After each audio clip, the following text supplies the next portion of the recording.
This is now happening at breakneck speeds.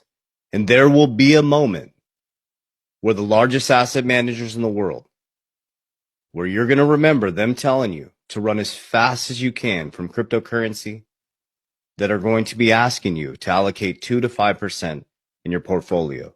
And that's here now.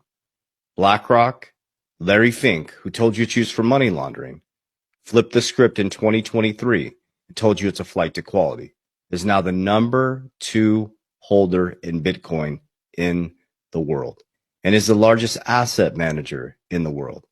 Jamie Dimon, he told you blockchain's here to stay, but Bitcoin is a pet rock, has nothing. But I believe in the future, we're going to see him flip.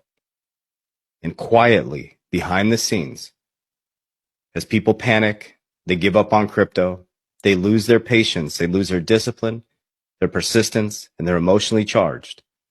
These asset managers right now, because something just happened over the last couple weeks that changed the whole game, which I'm going to break down today, that showed them that Bitcoin is operating like gold. That Bitcoin has transmuted from fraud used for money laundering to a store of value that is deflationary, that can fix the American monetary system, and is one of the most scarce assets. Think about this.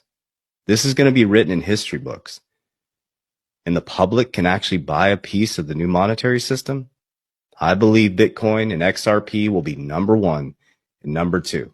And I put my family's money where my mouth is, and we've become financially free since 2020. And now we're going to build a legacy by trusting our gut and now trusting the facts, figures, numbers, logic. So in this video, I'm going to show you a clip from a Coinbase executive who deals with a lot of large asset managers, explaining to you what happened over the past couple weeks. Bitcoin did something that it's never done before. And that signaled behind the scenes, boom, wait a minute, we have to get in.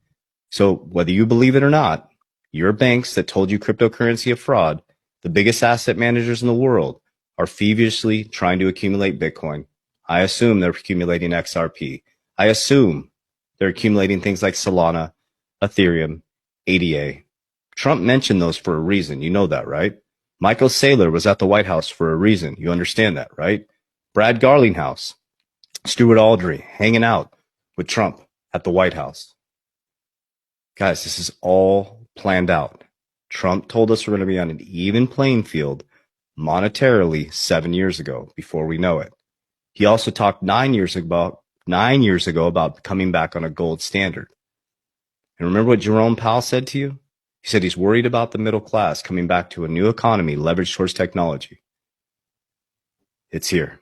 It's going to accelerate really fast. So let's pay attention to what he says. Listen to what he says, what happened to Bitcoin just recently, and how the asset managers are responding.